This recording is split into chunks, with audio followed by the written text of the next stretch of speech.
Makosa matatu ya kuepuka Mungu akikubariki. Roho Mtakatifu akuhudumia kwenye mafundisho haya, na mafundisho yakafanyike msaada kwako, yakafanyike baraka kwako, kwa jina la Yesu Kristo wa Nazareti aliye hai. Amen. Mungu anatamani kutubariki. Mungu anatamani kutuinua. Ndio maana tunaposoma kwenye waraka wa 3 wa Yohana, anasema mpenzi kwa Gayo, naomba ufanikiwe katika mambo yote na kuwa na afya kama vile roho yako ifanikiavyo. Mungu anataka tufanikiwe katika mambo yote. Ndio maana hata kwenye Zaburi 1:3 sema kila litendalo litafanikiwa, linafanikiwa kila litendalo. Mungu anataka kila tunalolitenda lifanikiwe. Lakini kuna mambo ya msingi ambayo tunatakiwa kuepuka Mungu anapotubariki. Mungu anapoanza kutubariki, vema kuwa makini. Kila baraka huwa zinakuja na majaribu. Kila baraka huwa zinakuja na majaribu. Usipokuwa makini, rahisi kupoteza kila kitu ulichokiangaikia kwa muda mrefu. Usipokuwa makini.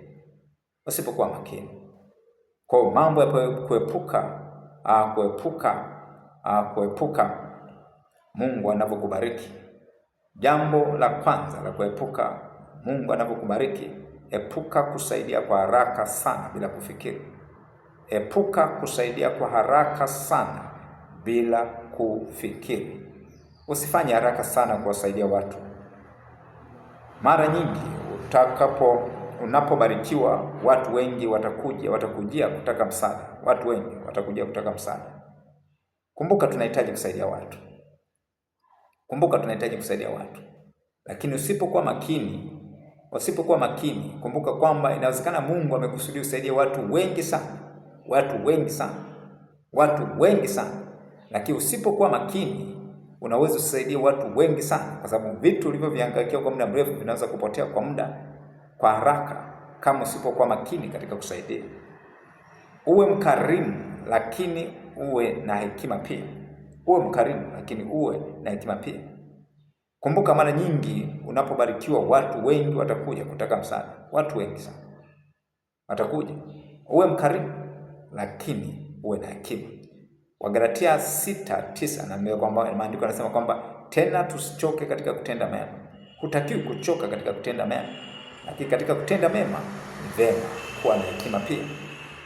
Na watu wengine ambao wakati mwingine watakuja kuhitaji msaada, lakini si kwamba wanahitaji msaada ambao msaada unaohitaji ni genuine, ni wa uhalisia. Watu ambao wana matumizi mabaya, watu ambao wanatumia fursa wanazozipata vibaya. Na wakati mwingine Mungu kuna jambo anataka kuwafundisha ili wao wanatumia fursa vizuri, na wewe unawatoa darasani. Natambua kwamba si kwamba kila kutoa utaona baraka za Mungu. Mara nyingi tukifanya kila kitu ambacho Mungu anataka tukifanya, mara nyingi utaona baraka za Mungu. Kwa kuwa mwema ni vizuri sana. Lakini hekima inahitajika, vinginevyo unaweza kupoteza kila kitu. Jifunze kusema hapana bila kujisikia hatia moyoni mwako. Jifunze kusema hapana.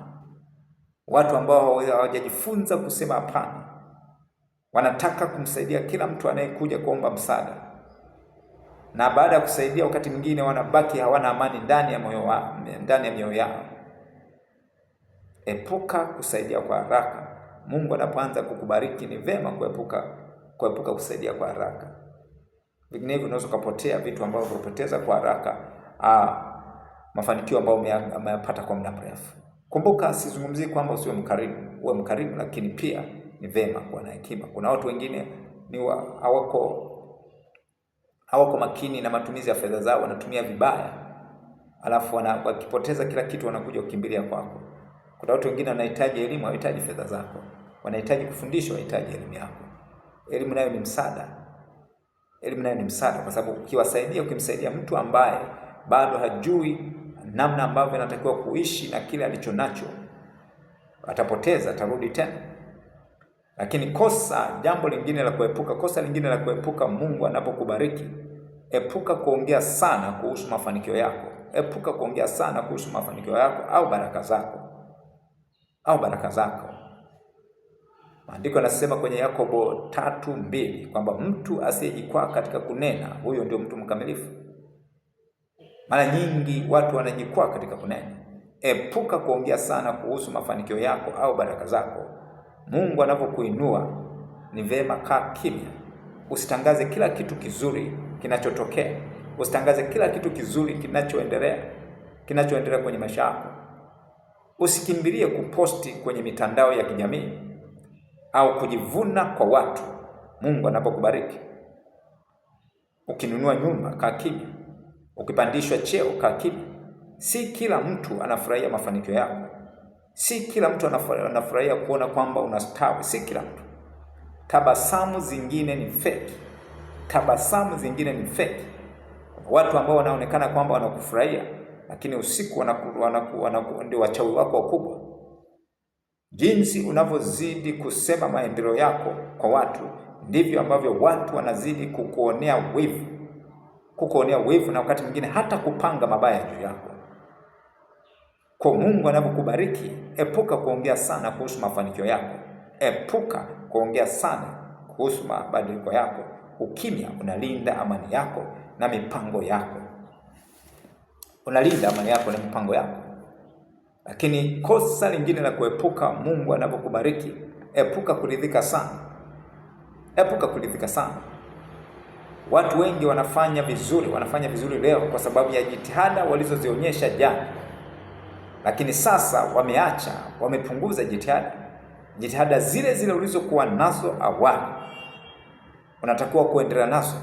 Isifike wakati kwamba ukaridhika. Isifike wakati kwamba ukabweteka. Kumbuka, unapoacha kufanya kazi, mafanikio yako yanaanza kupungua. Unapopunguza jitihada ulizokuwa nazo awali, mafanikio yako yanaanza kupungua. Jitihada ile iliyokufikisha hapo ulipo, endelea nayo. Mungu anatamani hata imani zetu kuongezeka, kutoka imani mpaka imani, kutoka utukufu mpaka utukufu. Kumbuka, kuna watu wengine wanafanya kazi kuchukua nafasi yako. Ukizembea, nafasi yako itachukuliwa. Ukiridhika, nafasi yako itachukuliwa. Kwa uwe na jitihada endelevu, ndio itakayopelekea mafanikio yako yaendelee kuongezeka. Lakini kosa lingine la kuepuka Mungu akubariki, epuka kusahau chanzo cha baraka zako. Usisahau aliyekuwezesha kupata hayo mafanikio.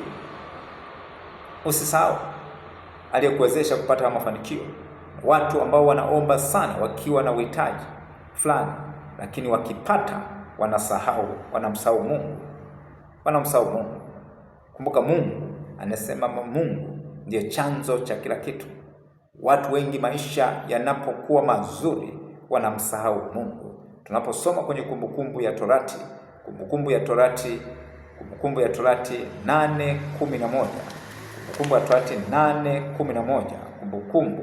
Torati 8:11, maandiko alikuwa anazungumzia kwa habari wanaweza kwamba utakapofika kwenye nchi ile ukajenga nyumba nzuri, dhahabu ikaongezeka, mifugo ikaongezeka, angalia usije ukajiinua ukamsahau Mungu. Moyo wako usiinuke ukamsahau Mungu. Usamsahau Mungu. Mafanikio yako yasikutenge na Mungu. Kumbuka ulikotoka. Mungu ndio chanzo cha kila kitu. Kumbuka milango ya baraka aliyokufungulia wakati kila mtu alisema hapana. Endelea kuwa mnyenyekevu, moyo wa shukrani, na mweke Mungu nafasi ya kwanza kwenye safari yako. Jambo lingine la epuka kuwasahau wazazi wako. Maandiko yanasema kwamba kwenye Efeso 6:2-3, waheshimu baba yako na mama yako ili upate heri na miaka mingi katika hii dunia. Kuwa heri maana yake ni kubarikiwa. Kuna baraka ambazo tunaweza tukazipata kwa wazazi. Kuna baraka ambazo tunaweza tukazipata kwa wazazi. Wazazi wanaweza kuwa na chanzo cha baraka zetu endelevu. Usiwasahau watu waliosimama na wewe kabla ya baraka kuja. Wazazi wako waliomba kwa ajili yako, walijitoa sadaka kwa ajili yako. Usiwasahau wazazi wako. Usiwasahau watu ambao ndio msingi wa baraka zako. Wazazi ni sehemu ya mafanikio yako. Waheshimu, utaendelea kuona baraka kwenye maisha yako. Mungu akubariki sana kwa kusikiliza mafundisho haya. Kuendelea kupata mafundisho yote ambayo ninaposti kwenye channel yangu ya YouTube basi usisahau kusubscribe. Ukisubscribe, mafundisho yote ambayo ninaposti kwenye channel yangu ya YouTube utayapata, na maisha yako hayatabakia jinsi yalivyokuwa, kwa jina la Yesu Kristo wa Nazareti aliye hai. Amen.